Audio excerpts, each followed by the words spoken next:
안녕하세요, 여러분. 책과 함께하는 3위의 도서탐험 시작합니다. 오늘 함께 살펴볼 책은 창조적 시선입니다. 이 책의 아주 방대한 내용 중에서요.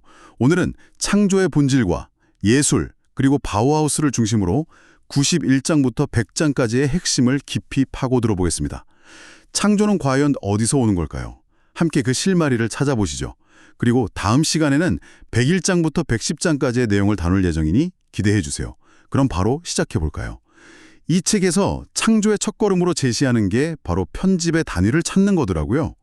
창조라고 하면 보통 무에서 유를 만드는 걸 상상하는데 그게 아니라 기존에 있던 걸 잘게 쪼개는 것부터 시작한다. 이 말이잖아요. 근데 피아노 음악이 연속적인 소리를 건반이라는 단위로 표준화해서 무한한 조합을 만들어냈다는 비유가 나오는데 이게 정말 와닿았어요. 맞습니다.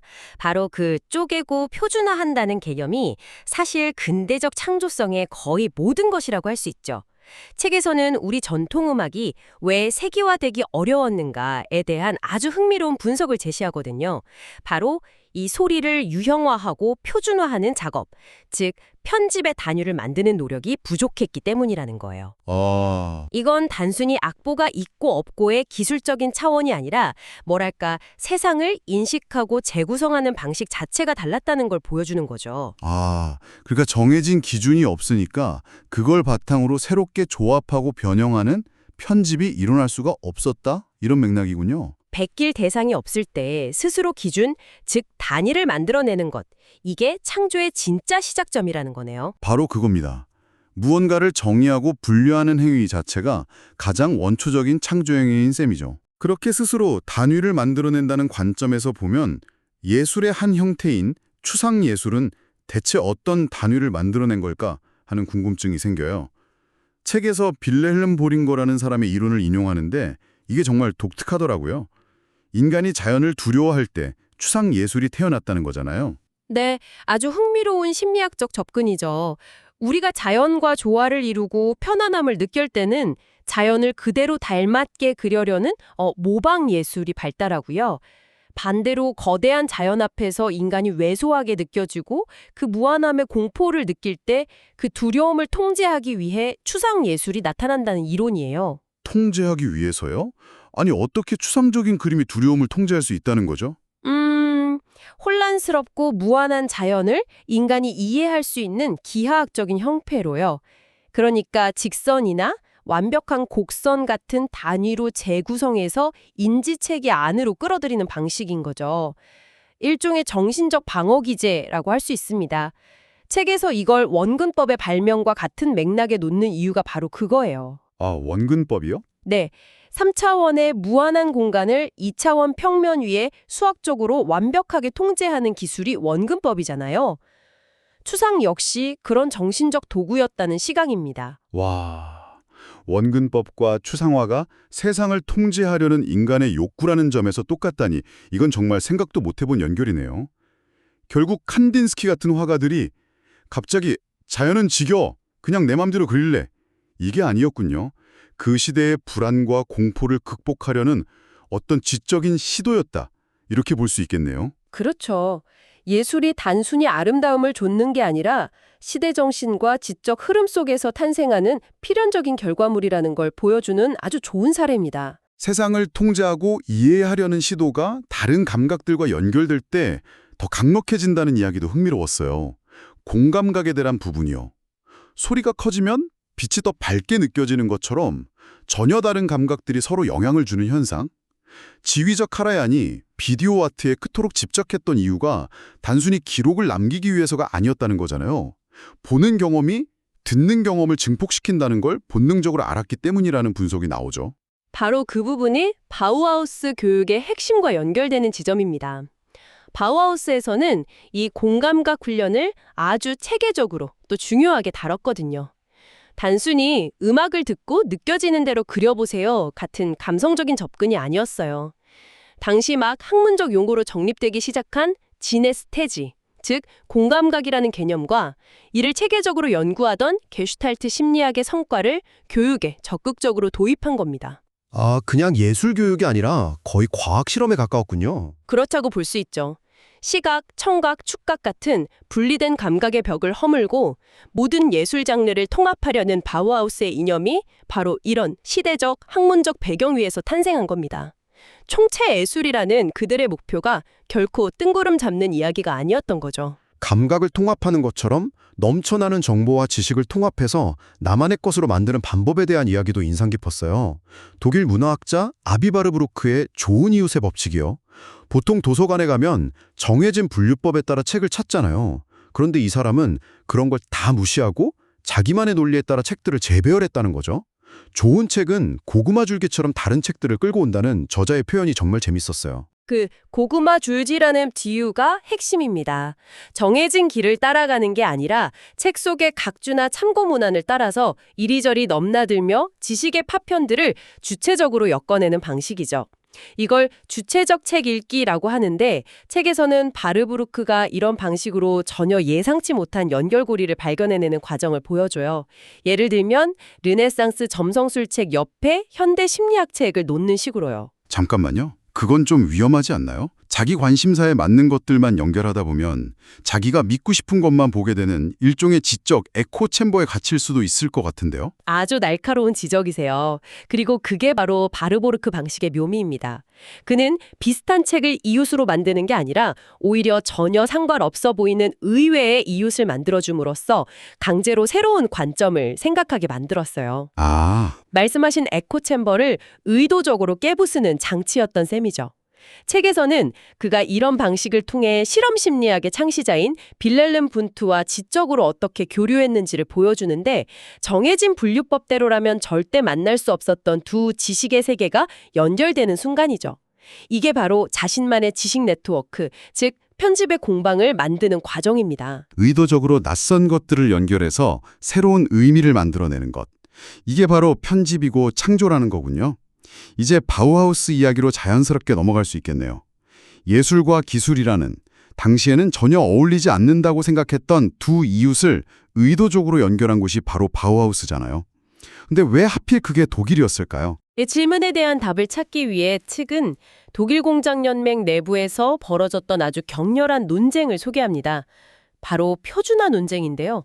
한쪽에서는 예술가의 고유한 창조적 자유가 무엇보다 중요하다고 주장했고 다른 한쪽에서는 기계를 통한 대량 생산을 하려면 그리고 독일 산업이 세계적으로 경쟁력을 가지려면 반드시 표준화, 즉 규격화가 필요하다고 맞섰습니다. 예술가의 자유냐? 산업의 효율이냐? 와, 양쪽 다 일리가 있어서 정말 팽팽했겠는데요? 이건 단순히 디자인에 대한 견해 차이가 아니었어요.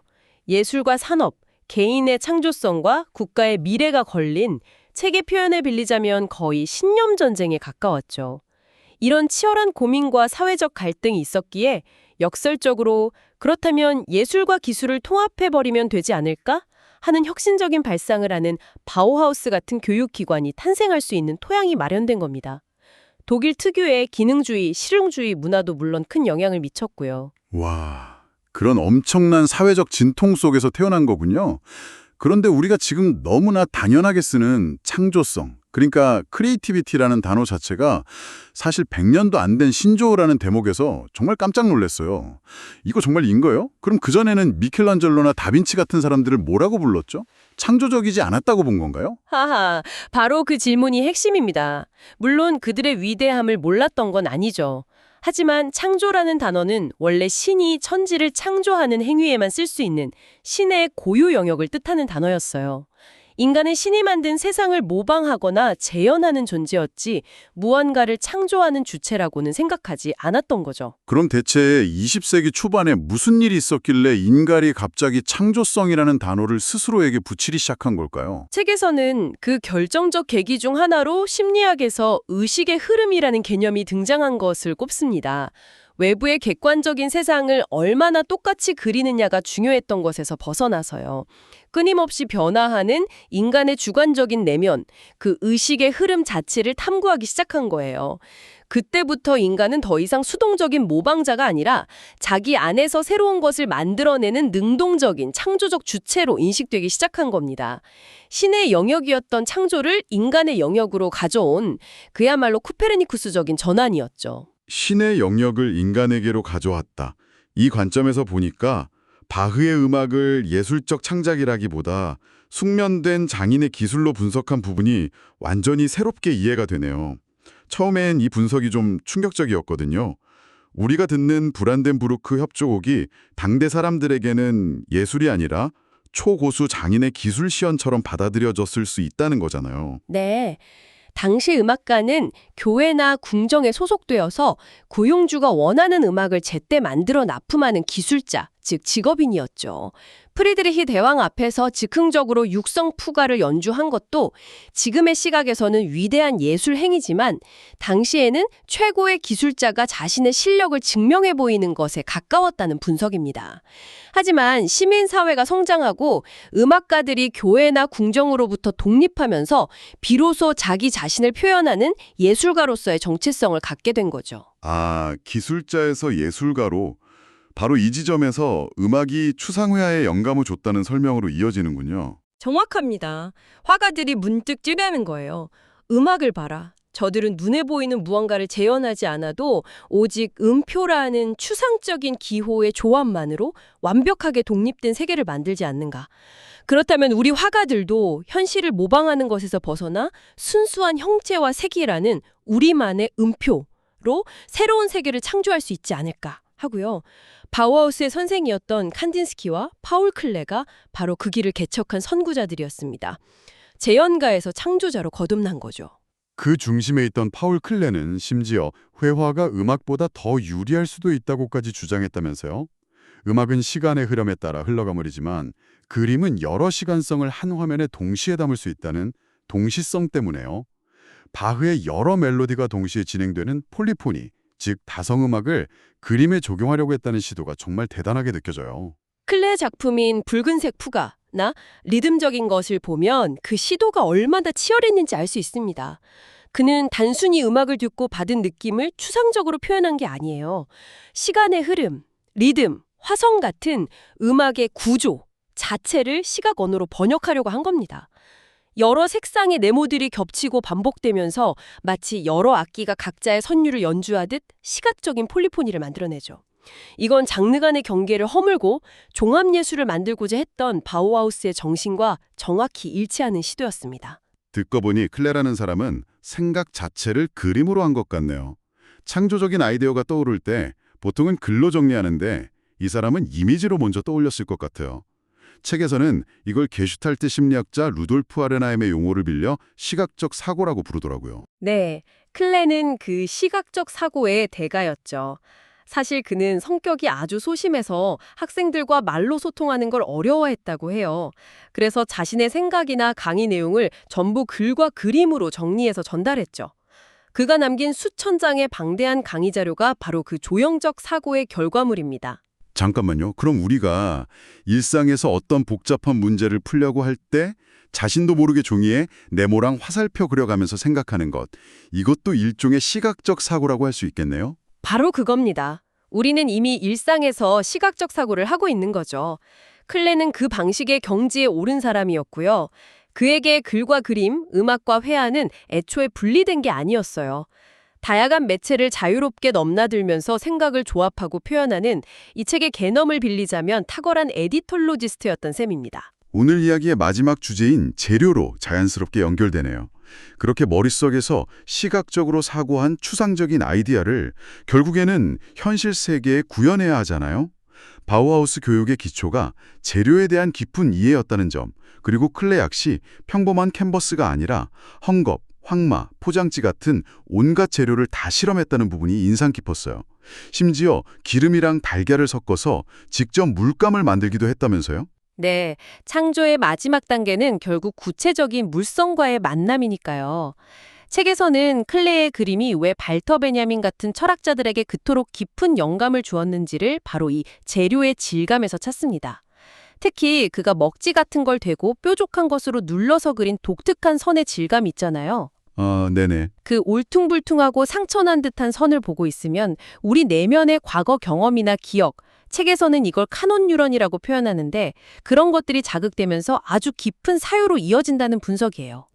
단순히 눈으로 보는 걸 넘어서 마치 손으로 만지는 듯한 촉각적인 경험을 불러일으킨다는 거군요. 결국 창조라는 건 머릿속에 추상적인 아이디어를 손에 잡히는 재료의 느낌으로 번역해내는 과정이라고 할 수 있겠네요. 맞습니다. 보이지 않는 생각을 만질 수 있는 것으로 바꾸는 힘, 그게 바로 재료의 힘이죠. 오늘 우리가 나눈 이야기의 시작점이었던 편집의 단위가 창조의 추상적 시작이라면 이 재료의 질감은 창조의 구체적인 완결이라고 볼 수 있겠습니다. 와, 편집의 단위에서 시작해서 재료의 질감까지. 오늘 창조라는 개념을 정말 입체적으로 탐험한 것 같네요.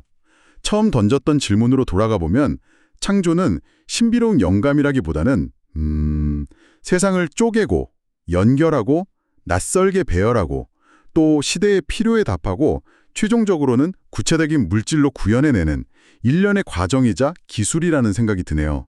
우리가 오늘 다룬 내용이 책과 다를 수 있으므로 자세한 내용은 책을 구입해서 읽어보시기를 적극 추천드립니다.